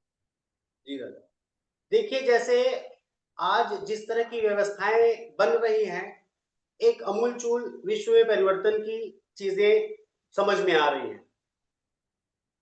जो विजय कार्यकर नाना जी जो हैं, इनसे हम काफी पहले से जुड़े हुए हैं, और नाना जी यहाँ आ चुके हैं, सेंटर को देख चुके हैं, यहाँ रह चुके हैं। विजय कार्यकर जी, नाना जी जैसे ऊर्जावान नवयुवक कह सकते हैं, इनसे हमको बहुत प्रेरणा मिलती है। बहुत कुछ चीजें हमने इनसे सीखा है। आज सबसे जरूरी चीज है जीना, स्वस्थ जीना और आनंदित जीना। इसका प्रत्यक्ष उदाहरण के रूप में अगर कोई हमें दिखा तो विजय कार्यकर जी हैं। इनसे कैसे स्वस्थ रहना है, कैसे आनंदित रहना है, और कैसे मस्ती में जीना है, यह सीखा जा सकता है। दूसरी चीज है, अगर गांव को स्वर्ग बनाना है तो स्वयं की मेहनत से गांवों में एक छोटा सा मॉडल हो, जिसमें सभी प्रकार के फल हो, सभी प्रकार की सब्जियां हो, और जो एक बाड़ी वाला सिस्टम था उस सिस्टम को पुनर्जीवित करें। तभी जाके आपको एक अच्छा खाद्यान्न मिलेगा। हम बार बार कहते हैं जीवंत चीजें। पहले क्या होता था, हमारे मकान भी जीवंत होते थे। अब मकान कैसे जीवंत होते थे, जो ऊपर छत है उसमें कवेली लगा होता था जिसको खपरेल भी बोलते हैं, उधर से सांसें जो लेने की जगह होती थी उसमें से हवा पास होता था। दीवारें मिट्टी की होती थी, मिट्टी की दीवारों में अगर पानी पड़ने लगे, बारिश में कई जगह से पानी लीकेज होता था, पानी पड़ने लगता था तो उसमें से जीव पैदा होता था, मतलब पौधा पैदा हो जाता था। जमीन मिट्टी की होती थी जिसको अर्थ थेरेपी भी कहते हैं। हमारे यहाँ मिट्टी ही रखा गया है, हॉल जो है हमारा पूरा मिट्टी का है, और मिट्टी में आप समय बिताते हैं तो आपके अंदर की जितनी भी एसेटिक चीजें हैं उसको मिट्टी अवशोषित करती है, अर्थ थेरेपी मिलता है, और इस अर्थ थेरेपी से आपकी बहुत सारी प्रॉब्लम जो है वो सॉल्व हो जाते हैं। तो कुल मिलाकर जो हमारे बुजुर्गों ने, हमारे पूर्वजों ने जो भी सिस्टम बनाया था वह बहुत सोच समझ कर सिस्टम बनाया था।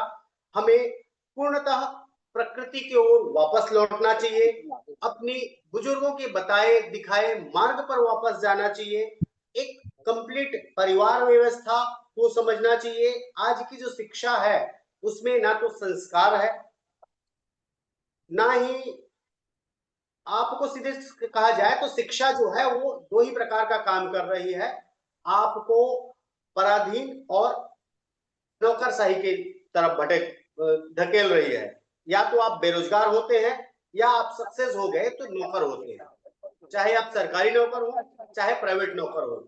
आज की शिक्षा मालिक नहीं बनाती है, लेकिन जो हमारी पुरातन सभ्यता थी, पुरातन खेती बाड़ी की जो व्यवस्था थी वह आपको मालिकाना हक देती थी, तो उसी को ओर वापस लौटा जा सकता है। जैसे इसी कार्यक्रम के माध्यम से आकाश भाई चौरसिया जी से जो हमारी बात हुई थी उसमें उन्होंने कहा था कि हम आपका पूरी तरह से सपोर्ट करेंगे, जहां पे जरूरत होगी हम आएंगे। तो मल्टी लेयर फार्मिंग इसके लिए बेस्ट ऑप्शन है, जिसमें हमारे नानाजी विजय कार्यकर जी भी महारत हासिल किए हुए हैं। इन सब के माध्यम से मल्टी लेयर फार्मिंग को ध्यान में रखते हुए इसको आगे बढ़ाएं।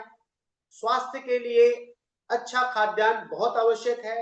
जैसे भी किसी भी फल को या सब्जी को तुरंत तोड़ें और तुरंत खाएं तो उसमें ज्यादा लाभ होता है। उसको धीरे से हम प्रिजर्वेटिव में लाते हैं, कुछ दिन बाद अगर उपयोग करते हैं तो उसकी गुणवत्ता में कमी आ जाती है। तो यह किसानों को ही उपलब्ध हो सकता है, किसान के बच्चों को उपलब्ध हो सकता है। इस तरह से चीजों पर ध्यान रखना। जियो जीवस्य जीवनम के आधार पर जैविक खेती अभी की डिमांड है, लेकिन हम कहते हैं जैविक खेती से बेहतर है प्राकृतिक खेती पर जाए, धीरे धीरे वहां तक पहुंचा जा सकता है। आज हमारे पास संजय दादाजी हैं और आपको हम बता रहे हैं कि हमारे यहाँ पपीते का जो पौधा है अपने आप जैसे उगा, उसमें से जो फल निकलता है उसका टेस्ट, बाहर से जो बाड़ियों से भाजी की सब्जी आती है और कुछ कुछ सब्जियां आती है उसका टेस्ट, जो गोबर और गोमूत्र से स्नान का लाभ होता है। तो हम संजय दादा को आमंत्रित करना चाहेंगे कि संजय दादा थोड़ा सा अपना अनुभव बताएं। हम हमेशा कहते हैं हमारी बातों पर विश्वास ना करें, पहले जाने फिर माने। जी दादा। ठीक है, hi everyone, is doing well. बहुत बढ़िया, बहुत शानदार युवा है और मुझे तो यहाँ पे बहुत प्रसन्नता है। आप भी आइए, मैं अकेले सारा मजा यहाँ क्यों बता दूं। इतनी सुंदर तस्वीरें हैं, कहो तो ग्रुप में भेज दूं। मैं ग्रुप को ब्लॉक नहीं करना चाह रहा था। बहुत सुंदर तस्वीरें, बहुत सुंदर। पास में एक वाटर बॉडी है, it's beautiful and he is doing therapy well. मैं थोड़ा शैतान ज्यादा हूँ, फोन कई बार यूज कर लिया है, पर today I was dead again. तो या मैंने अभी 10 घंटे से किसी का फोन छुआ नहीं है। अभी भाई का फोटो लेने के लिए छू लिया था। But he's doing fantastic job and all the best to him. And you know, I think that I should be here for 3 more months. कम से कम मैं इनका 30 नवंबर तक का कार्यक्रम तो संपन्न करा के ही यहाँ से निकलूंगा। बीच में एक आधी बार दिल्ली गया तो बात अलग है, दिल्ली का कीड़ा लगा ही रहता है। And we have to get rid of all these कीड़ास. So he's doing a wonderful job. And let's applaud for him. बहुत सुंदर कार्य प्रशांत। मैं बहुत प्रसन्न हूँ, आनंदित हूँ। हम लोग यहाँ मजे में रह रहे हैं, स्वर्गवासी हो चुके हैं। आप लोग को भी स्वर्गवासी होने के लिए निमंत्रण है दोस्तों। Welcome here, welcome. It's a beautiful place. He will send the locations and everything. Welcome. जी दादा, बहुत बहुत धन्यवाद। जैसे दादा ने कहा, हम भी कहते हैं स्वर्ग जो है यहीं पर है और स्वर्ग हम निर्मित करने में सक्षम हैं। बस प्रयास करें, सब कुछ संभव है। आप अपने गांव में अपने आसपास रहते हुए स्वर्ग निर्मित कर सकते हैं और आप जीते जी स्वर्गवासी हो सकते हैं, जैसे हम जीते जी स्वर्ग में रह रहे हैं, ऐसा संजय दादा ने कहा। अभिषेक दादा, अभिषेक दादा। जी, धन्यवाद प्रशांत जी, और जी दादा। धन्यवाद आचार्य जी। अभी जो मैंने प्रशांत जी का पूरा वक्तव्य सुना, लगभग पूरा सुना, तो एक बेहद प्रभावी पूरा विषय था। ये सारी चीजें पूरे देश में फैलें और घर घर में जाएं, इसका हमारा सामूहिक प्रयास होना चाहिए, क्योंकि ये आज के समय में बहुत महत्वपूर्ण हो गई है और लोग दवाओं की आवश्यकता ना पड़े और लोग स्वस्थ रहें, उनका इम्यूनिटी, उनका रोग प्रतिरोधक क्षमता इतनी मजबूत रहे कि वो जो है वो अपने सारी चीजें समुचित तरीके से चलें और वो बेहतर कर पाए, ये आवश्यक है। बस मेरा एक प्रश्न है, प्रश्न छोटा सा ये है कि अभी इतना बड़ा देश है, इसको जन जन तक पहुंचाने के लिए क्या विचार है आपका? कैसे कैसे इसको आगे बढ़ाना चाहते हैं, क्योंकि इसमें बहुत सारे साथी जुड़े हुए हैं, इसी क्षेत्र में काम कर रहे हैं। किस तरह से इसको एक समग्र रूप से लोगों तक, घर घर तक पहुंचाया जाए, इस पे मैं आपके विचार जानना चाहूंगा। जी दादा। प्रशांत जी। जी दादा, धन्यवाद। प्रशांत, दादा मैं आपको इसमें थोड़ा हेल्प, प्रशांत, जी दादा। जो आपने जिक्र किया था ना, वर्धा में आने से पहले जो आपके मन में, वहीं से शुरू करेंगे तो पूरा बैकग्राउंड तैयार हो जाएगा। जी दादा। दादा, बेसिक जो चीज है वह सबसे बड़ी चीज, हम बार बार कह रहे हैं, जीना जरूरी है। सबसे आवश्यक चीज है जीना। जिएंगे तो अच्छा होगा, और अच्छी तरीके से जीने के लिए स्वस्थ शरीर में स्वस्थ मन का जो वास होता है, वह हम अगर नित्य क्रिया को प्रॉपर वे पे करते हैं, जैसे घर की सफाई करते हैं तो साफ घर में मच्छर या कीट नहीं होते हैं, इस तरह से अपने शरीर का शोधन करें। शरीर को शोधन करते हुए हम अपने आप को पहले सर्वांगीण विकास में दें, यह पहला चीज है। दूसरी चीज होती है कि जो जो प्रॉब्लम्स हैं, उन प्रॉब्लम से कैसे लड़ा जा सकता है। हम बट कहां से रहे हैं, तो बट जो रहे हैं उसके लिए बेसिक जो चीज है, सत्य सनातन को समझना। सत्य सनातन है क्या? तो हम बार बार कहते हैं सनातन मतलब सार्वभौम, जिसको हम पूरे विश्व में कहीं पर जाकर भी सिद्ध कर सके, प्रमाणित कर सके कि यही है। तो पंच तत्व भगवान हम ऑल ओवर वर्ल्ड कहीं पर भी प्रूफ कर सकते हैं, और इसके अंदर जो है, जो सबको संचालित कर रहा है, वही परमात्मा। इसको सिद्ध करते हुए हम इसको सार्वभौम स्थापित कर सकते हैं। अब स्थापित करने के लिए जो क्रम है, उसके लिए हमने अपनी सदस्यता अभियान चला रखा है। आप सबके मिलने से हमें बहुत बल मिला है, और आप सबके साथ मिलकर इसको हम जन जन तक पहुंचाने के लिए तैयार हैं। आप सबसे यही आशा, यही उम्मीद है कि इस नेक कार्य को जन जन तक पहुंचाएं। दूसरी चीज है, जो हमने कार्य शुरू किया तो उस समय हमें जो दिक्कत आती थी, वह दिक्कत ये थी कि हम निःशुल्क करते थे तो कोई भी फॉलो नहीं करता था। तो हमने अपना चार्ज बढ़ाया, कुछ थोड़ा बढ़ाया, तब भी उतना फॉलो नहीं किए। फिर हमने थोड़ा अच्छा चार्ज रखना शुरू किया, और जैसे अच्छा चार्ज रखना शुरू किया, लोगों ने हाथों हाथ उठाया। आज हमारे सेंटर में ओवर बुकिंग ही रहती है हमेशा, और लोगों को बहुत लाभ मिलता है।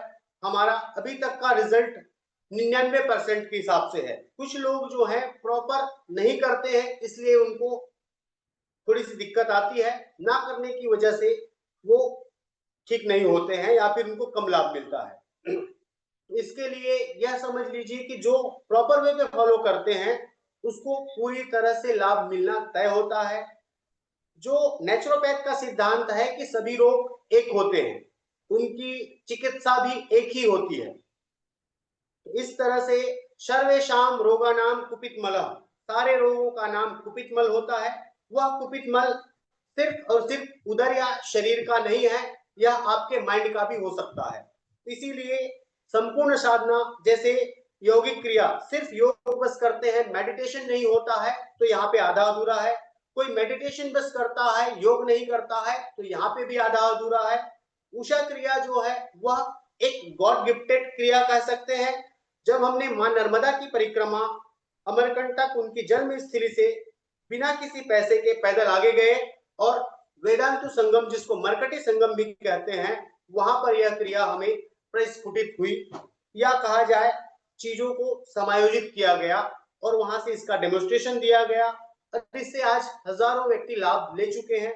उनका वक्तव्य रहता है कि आपकी क्रिया का कुछ भी पार्ट हमने किया और हमको लाभ मिल रहा है। दूसरी चीज होती है, अगर आप इस क्रिया को जैसे करते हैं, एक सामान्य रूप से गाड़ी चलाना जब सीखते हैं आप, तो आप स्टीयरिंग पर ध्यान दें, clutch, brake, accelerator, gear, view finder, चारों तरफ ध्यान देना मुश्किल होता है। इसी तरह से शुरुआत में होता है, लेकिन धीरे धीरे जब आप एक्सपर्ट हो जाते हैं तो आप ड्राइव कर रहे होते हैं, हाथ से गियर चेंज होते रहता है, क्लच ब्रेक पे पैर खेल रहा होता है, आपको पता ही नहीं चलता।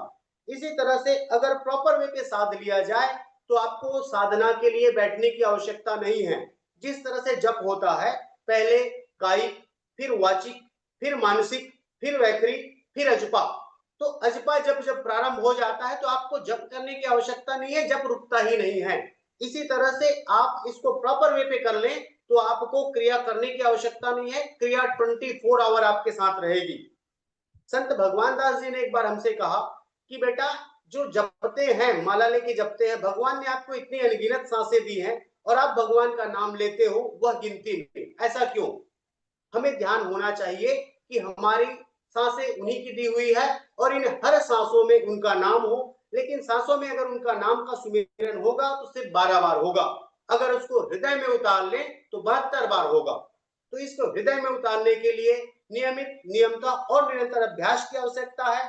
इसी के लिए हमने तत्वम का सदस्यता अभियान छेड़ रखा है।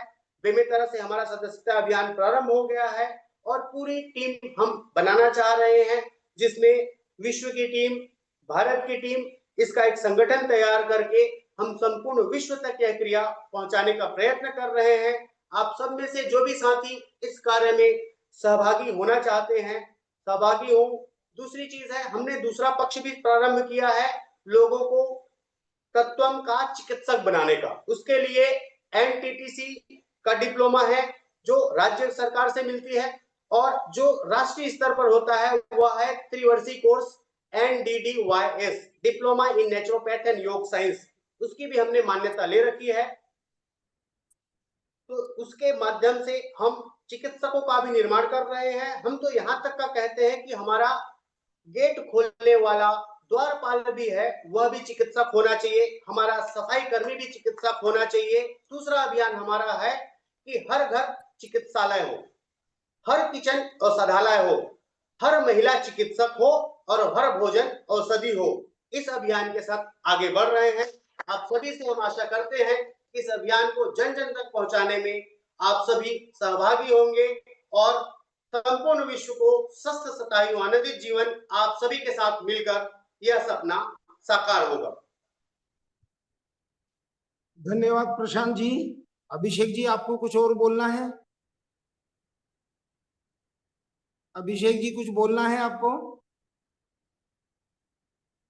महेंद्र द्विवेदी, धन्यवाद धन्यवाद। मुझे महेंद्र द्विवेदी जी, सिर्फ क्वेश्चन करेंगे आप, कुछ सेकंड वाला, मिनट का नहीं, कुछ सेकंड का क्वेश्चन, अंतिम क्वेश्चन है। महेंद्र द्विवेदी जी।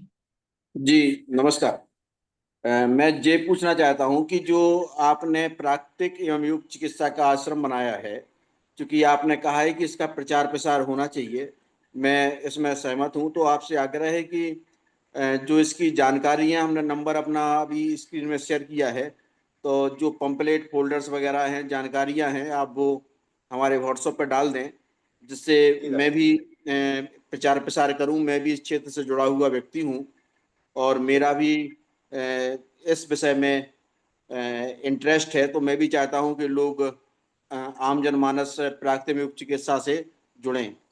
धन्यवाद। जी बिल्कुल, हम सभी को सारी चीजें उपलब्ध करा देंगे और धीरे धीरे जो भी इनोवेशन होता रहेगा, आप सभी के सानिध्य में, सभी के सहयोग से यह स्वस्थ, सतायु, आनंदित जीवन की विश्व क्रांति संभव हो पाएगी। आप सभी को बहुत बहुत धन्यवाद, सादर प्रणाम।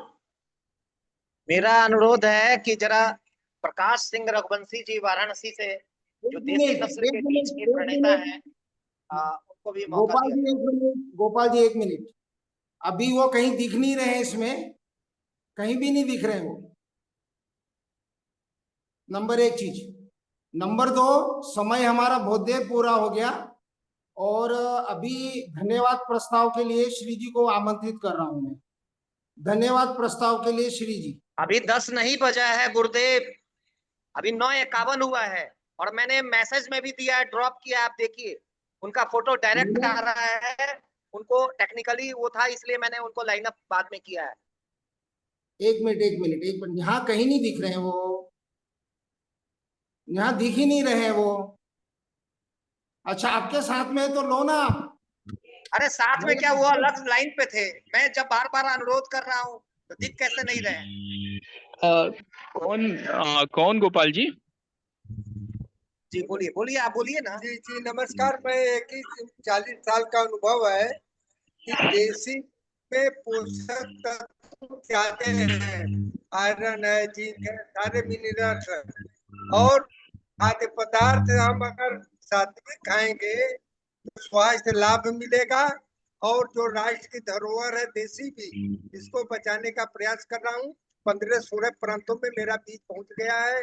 देश का कोई भी किसान अपना फुल एड्रेस भेजे तो मैं सैंपल प्लाज में बीजों का भेज दूं, अपने यहाँ मल्टीप्लाई करें। और ये राष्ट्र की धरोहर, पूर्वजों की धरोहर देसी है, हर घर में होना चाहिए। यही मेरा निवेदन है। धन्यवाद, बहुत बहुत धन्यवाद। धन्यवाद ज्ञापन के लिए मैं श्री जी को आमंत्रित करता हूं।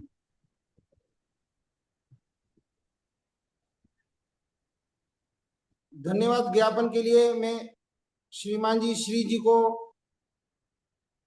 आमंत्रित कर रहा हूं। धन्यवाद विजय जी। तो सबसे पहले तो प्रशांत वैश्य जी को आभार।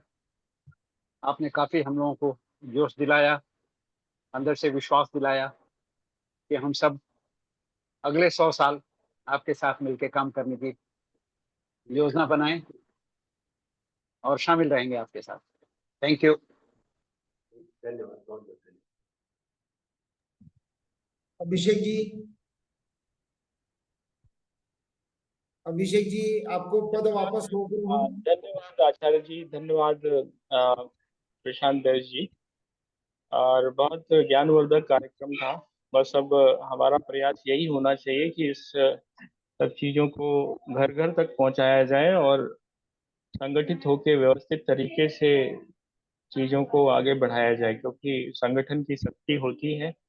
हम मिलकर करेंगे तो बहुत अच्छा कर सकते हैं और ये एक राष्ट्रव्यापी मुहिम बनानी पड़ेगी, जिससे कि समाज में चेतना का संचार होगा। अगर स्वास्थ्य सही होगा तो फिर बहुत सारी चीज़ें सही होंगी, खान पान सही होगा तो बहुत सारी चीज़ें सही होंगी। और जब जनता स्वस्थ होगी तो जनता सुखी होगी। अगर सुखी होगी और उसका